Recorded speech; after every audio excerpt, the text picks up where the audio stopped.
Ibuku sekarat. Dokter bilang, kalau tak dibawa ke ICU malam ini, nyawanya tak bisa diselamatkan. Tapi ketika aku minta bantuan pada suamiku, dia malah bertanya pada ibunya.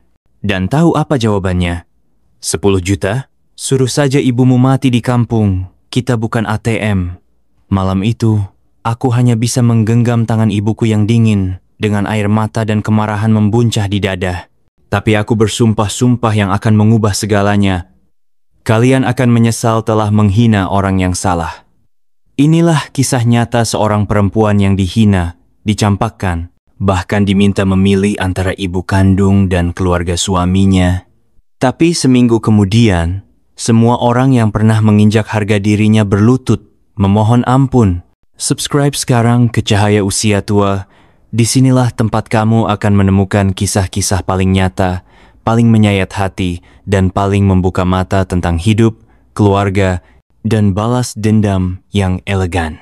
Namaku Lestari Wulandari, usiaku 32 tahun, seorang kepala akuntan di sebuah perusahaan swasta di Jakarta. Suamiku, Rangga, bekerja sebagai kepala divisi teknis di perusahaan elektronik besar. Kami sudah menikah selama 5 tahun dan tinggal serumah dengan keluarganya sejak hari pertama pernikahan. Rumah mereka besar, bertingkat 3, dihuni oleh ibu mertuaku Bu Rukmini, ayah mertua Pak Herman, adik ipar bungsu bernama Dimas dan istrinya Sari. Dari awal, ibu mertua sudah menegaskan, tidak ada yang keluar rumah, semua tinggal di sini. Uang keluarga dikelola bersama. Awalnya aku setuju. Kupikir, ini hanya cara mereka menjaga kekompakan keluarga. Aku berusaha menjadi menantu yang baik. Bangun pagi menyiapkan sarapan, pulang kerja langsung memasak, mencuci, mengepel, bahkan membantu menjaga anak Dimas dan Sari ketika mereka sibuk bekerja. Tapi hidup bersama mertua tak semudah yang kubayangkan. Semua hal kecil diperiksa, dikomentari, bahkan keuangan pun dikontrol total oleh Bu Rukmini. Rangga menyerahkan semua gaji ke ibunya tanpa menyisakan untuk dirinya sendiri, apalagi untukku. Aku pernah bilang, Rangga, bisakah kita menyisihkan sedikit untuk tabungan darurat? Tapi jawabannya selalu, Mama tahu kebutuhan. Saat butuh, Mama pasti kasih. Tapi kenyataan tidak seperti itu. Hari itu, hari Minggu.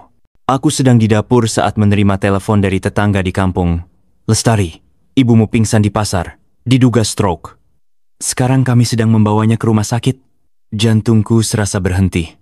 Dengan tangan gemetar, aku lari ke atas, ambil dompet, turun dan berkata pada Rangga dengan napas tersengal, ibuku dirawat di rumah sakit. Aku butuh 10 juta untuk biaya awal. Bisa pinjam dulu? Rangga menatap Bu Rukmini yang sedang duduk santai di ruang tamu. Bu Rukmini menjawab datar, kalau ibu mertuamu yang sakit, masuk akal kamu minta uang. Tapi ini ibu kandungmu. Tidak ada hubungannya dengan rumah ini. Aku tak percaya kata-kata itu keluar dari mulutnya. Kuulang permintaan ke Rangga, tapi dia hanya berkata lirih. Maaf Tari, uang sudah dipegang Mama. Nanti, akhir bulan baru bisa dicairkan. Ini nyawa manusia, bukan urusan akhir bulan. Teriakku, tapi tak ada yang peduli. Ayah mertua menghilang ke kamarnya. Dimas dan Sari hanya diam membisu. Dengan air mata mengalir, aku keluar dari rumah itu. Aku pergi ke ATM, menarik semua tabungan pribadiku yang hanya tersisa 1-2 juta rupiah, lalu langsung memesan taksi daring menuju rumah sakit di kampung. Di sepanjang perjalanan, pikiranku kosong. Tanganku terus menggenggam ponsel, menunggu kabar dari tetanggaku. Setibanya di rumah sakit, aku melihat ibuku terbaring lemah di ruang IGD. Selang infus menempel di lengannya, wajahnya pucat pasi. Dokter mengatakan, kami butuh tindakan cepat. Kemungkinan besar pendarahan otak ringan, tapi harus CT scan dulu, dan biayanya sekitar 7 juta rupiah. Aku tercekat. Dok, saya belum ada uang sebanyak itu. Tapi tolong, selamatkan ibu saya dulu. Saya akan cari caranya. Dokter hanya mengangguk, tapi aku tahu mereka takkan bertindak tanpa jaminan. Aku keluar ruang IGD, duduk di tangga rumah sakit, menangis seperti anak kecil. Saat itulah aku memutuskan menelpon sahabat lamaku, Intan. Kami sudah lama tak bertemu karena aku terlalu sibuk mengurus keluarga suami. Tan, aku butuh bantuanmu. Ibu sedang kritis di rumah sakit. Aku tak punya siapa-siapa lagi. Tanpa tanya banyak, Intan langsung mentransfer 10 juta ke rekeningku. Cepat, urus ibumu, nanti kita bicara. Air mataku mengalir deras. Tuhan masih memberiku satu malaikat. Dengan uang itu, ibuku segera ditangani. Setelah beberapa jam, kondisinya mulai stabil dan dipindahkan ke ruang rawat inap.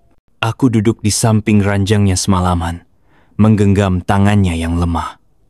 Dalam hati, aku bersumpah, mulai hari ini, aku tidak akan hidup untuk menyenangkan keluarga orang lain. Aku akan hidup untuk ibuku, untuk diriku sendiri. Besoknya, aku kembali ke Jakarta. Wajahku lelah, rambutku kusut, tapi hatiku mantap. Aku masuk ke rumah itu seperti biasa, tapi tidak menyapa siapapun. Bu Rukmini melirik dan bertanya, "Ibumu masih hidup?" Aku hanya menatapnya tanpa emosi dan naik ke kamar. Di dalam kamar, aku mulai mengepak baju-bajuku diam-diam. Tapi sebelum aku sempat keluar, Rangga masuk. "Kamu mau kemana?" Tanyanya curiga. "Pulang, ke rumah ibuku. Tempat di mana aku dihargai sebagai manusia."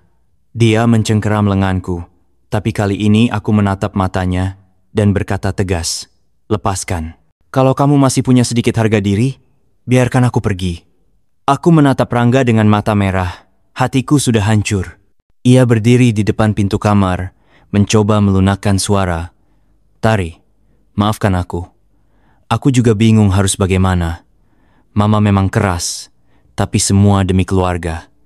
Aku tersenyum miris. Keluarga yang mana, Rangga? Keluarga yang tidak peduli saat ibuku hampir mati. Keluarga yang bilang itu bukan urusan mereka. Rangga terdiam. Ia tahu aku benar, tapi tetap tak bergerak, seperti boneka yang kehilangan benang. Aku buka koperku lagi. Kali ini mengambil satu map berisi dokumen-dokumen pentingku, ijazah, akta lahir, buku nikah. Aku tak butuh hidup mewah. Aku butuh dihargai. Kalimat itu kutinggalkan sebagai pamungkas sebelum melangkah keluar kamar. Tangga rumah itu terasa seperti jurang antara dua dunia. Bu Rukmini melihatku turun membawa koper dan langsung berseru, "Kamu kira ini kos-kosan? Seenaknya keluar masuk?" Aku tak menjawab. Aku berjalan melewatinya seperti angin dingin. Di teras, Pak Herman akhirnya keluar kamar. Mungkin terbangun oleh keributan. Ia hanya berdiri di sudut, tak berani ikut campur. Saat aku membuka pintu pagar, suara kecil memanggilku, "Mbak Tari." Itu suara keponakanku, anak Dimas dan Sari. Anak kecil itu berlari memeluk kakiku. Aku jongkok, menatapnya sambil tersenyum dan berkata, "Jadilah anak baik ya, Nah. Jangan seperti orang-orang dewasa di rumah ini." Setelah itu aku pergi. Aku menyewa kamar kecil di dekat kantor. Kamar 3x4 meter, tanpa AC, hanya ada kipas angin dan kasur tipis. Tapi di sana, aku merasa bebas untuk pertama kalinya dalam 5 tahun terakhir. Setiap malam, aku telepon ibuku, menanyakan keadaannya. Ia sudah bisa bicara sedikit, meski belum bisa duduk lama.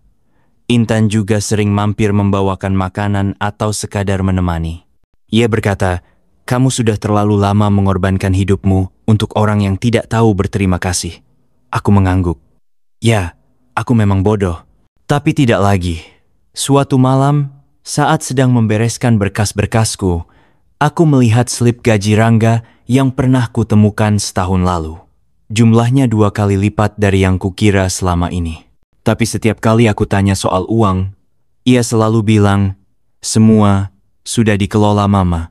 Rasa penasaran membuatku membuka laptop, mengakses laporan keuangan proyek suamiku, dan dugaanku benar. Ia memindahkan sebagian bonus ke rekening lain. Atas nama siapa? Dimas. Aku menggigit bibir. Jadi bukan hanya ibuku yang tidak dianggap, aku juga dibohongi. Dan itu belum seberapa. Keesokan harinya, aku memutuskan mengambil cuti dari kantor, bukan untuk beristirahat, tapi untuk merancang langkah selanjutnya. Aku bertemu dengan seorang pengacara perempuan, Bu Rina, yang direkomendasikan oleh Intan. Setelah mendengar kisahku, Ia menatapku dalam-dalam dan berkata, "Kamu punya hak, Lestari. Dalam pernikahan, tidak ada yang namanya semua untuk mertua. Jika kamu siap, kita bisa urus pemisahan harta dan perlindungan aset." Kata-katanya membuatku gemetar, bukan karena takut, tapi karena akhirnya ada orang yang berpihak padaku secara hukum. Hari itu juga aku membuka rekening pribadi atas namaku sendiri dan mulai memindahkan sebagian gajiku ke sana. Aku juga mulai mengubah data kontak darurat di kantor dari Rangga ke Intan. Itu langkah pertama. Rangga mencoba menghubungiku berkali-kali, kadang memohon, kadang mengancam, tapi aku tak gentar. Bu Rukmini bahkan sempat datang ke kantor, marah-marah di lobi, berteriak bahwa aku telah menghancurkan keluarganya. Aku hanya berdiri diam di balik kaca kantor lantai 2, menatapnya dengan hampa. Tidak lagi ada rasa takut di dada ini. Beberapa minggu kemudian, ibuku mulai pulih dan bisa berjalan dengan tongkat. Aku memutuskan membawanya ke Jakarta, menyewa apartemen kecil untuk kami berdua. Rasanya seperti memulai hidup baru. Setiap pagi, aku menyiapkan teh hangat untuknya. Setiap malam kami menonton sinetron bersama. Bahagia itu ternyata sederhana. Hingga suatu malam, ketika sedang menyisir rambut ibuku, ia berkata pelan, "Kamu sudah cukup menderita, Tari. Jangan kembali ke tempat yang hanya membuatmu kecil." Aku menangis, memeluk tubuh ringkihnya. "Aku tidak akan kembali, Bu. Aku janji." Tapi hidup tak semudah janji. Suatu pagi aku mendapat email dari kantor Rangga. Subjeknya membuat jantungku berdegup lebih cepat. Permintaan verifikasi pajak dan audit proyek. Aku membacanya dengan seksama. Ternyata, perusahaan tempat Rangga bekerja sedang diselidiki karena ada kecurigaan penggelapan dana proyek. Aku tahu ini bukan kebetulan. Rekening atas nama Dimas yang kupelajari beberapa minggu lalu muncul dalam laporan itu sebagai rekening penerima dana tidak resmi. Saat itu juga aku menelepon Bu Rina, memberitahunya tentang temuan tersebut. Ia segera menyarankan agar aku membuat pernyataan tertulis sebagai saksi dan menyerahkannya ke pihak berwenang. Meski sedikit gentar, aku menyetujuinya. Aku tidak sedang membalas dendam. Aku hanya ingin keadilan ditegakkan. Beberapa hari kemudian, penyidik datang ke rumah keluarga Rangga. Kabar ini tersebar cepat di lingkungan kompleks mereka. Bu Rukmini panik, Pak Herman terlihat pucat, dan Dimas, ia langsung menghilang entah kemana. Rangga berusaha menutupi semuanya, tapi saat penyidik menunjukkan bukti-bukti rekening ganda dan aliran dana, ia tak bisa mengelak lagi. Aku menyaksikan semua itu dari kejauhan, berdiri di luar pagar rumah yang dulu kutinggali. Saat Bu Rukmini melihatku, ia melotot seolah ingin mencabiku hidup-hidup. Tapi kali ini, bukan aku yang harus menunduk.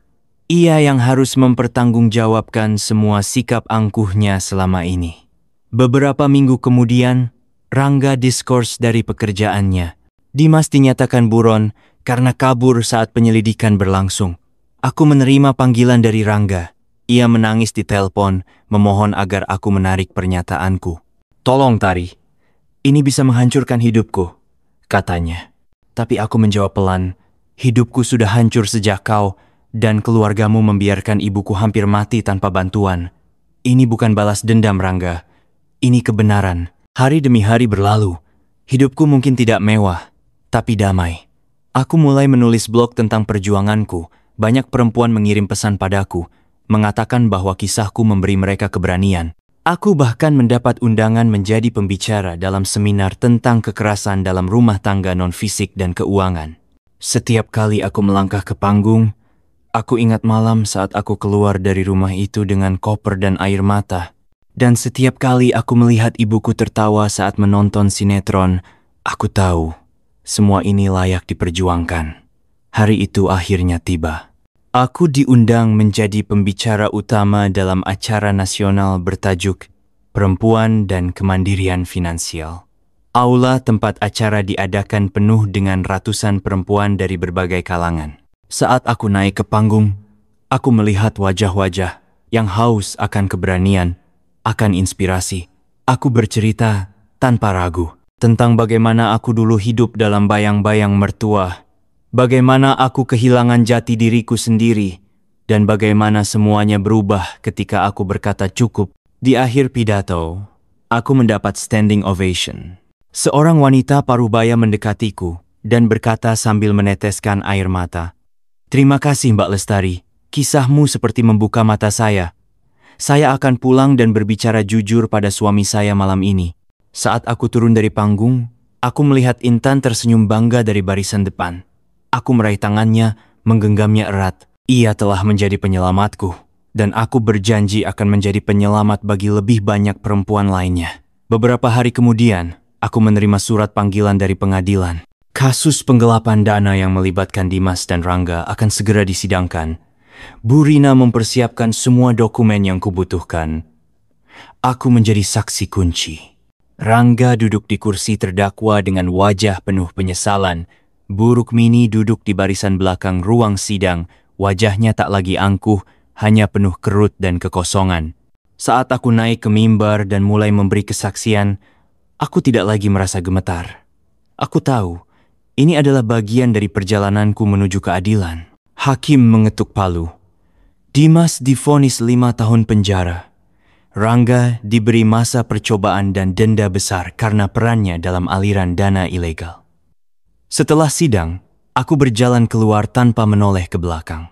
Di luar gedung pengadilan, wartawan mendekat, menanyakan pendapatku.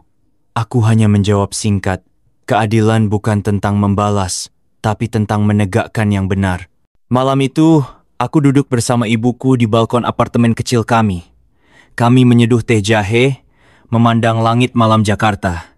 Ibu menatapku dan berkata, "Kamu sekarang sudah menjadi perempuan kuat, Tari." Aku bangga. Aku tersenyum. Perjuangan ini belum selesai, tapi aku tahu aku sudah melangkah di jalan yang benar. 3 bulan setelah sidang, hidupku benar-benar berubah. Aku dipromosikan menjadi manajer keuangan regional. Tanggung jawabku lebih besar, tapi aku merasa lebih hidup dari sebelumnya. Setiap pagi aku bangun dengan semangat, membuatkan sarapan untuk ibu, lalu berangkat kerja dengan senyum. Hidupku akhirnya berada dalam kendali tanganku sendiri. Namun, satu sore saat aku pulang kerja, satpam apartemen memanggilku. "Bu Lestari, tadi ada tamu datang. Seorang laki-laki dan wanita tua. Mereka meninggalkan ini." Ia menyerahkan sebuah amplop putih. Jantungku berdegup saat membaca nama pengirim. Rangga dan Bu Rukmini.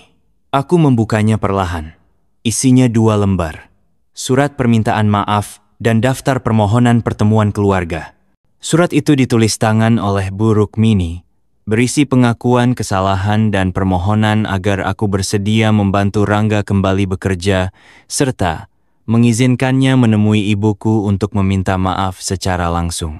Di akhir surat, Bu Rukmini menulis, "Kami sadar bahwa kami telah menyakiti orang yang paling tulus mencintai keluarga ini.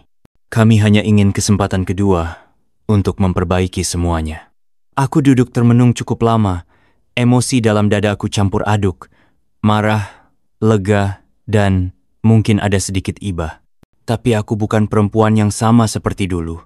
Aku bukan Lestari yang bisa dibujuk dengan air mata.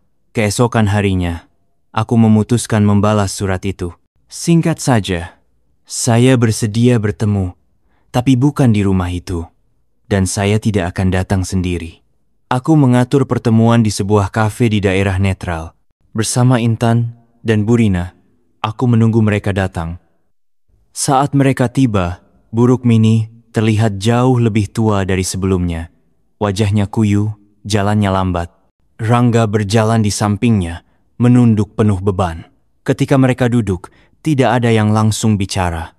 Hening itu panjang, tapi bukan canggung. Itu adalah jeda dari masa lalu yang sedang dimakamkan. Akhirnya Bu Rukmini angkat bicara.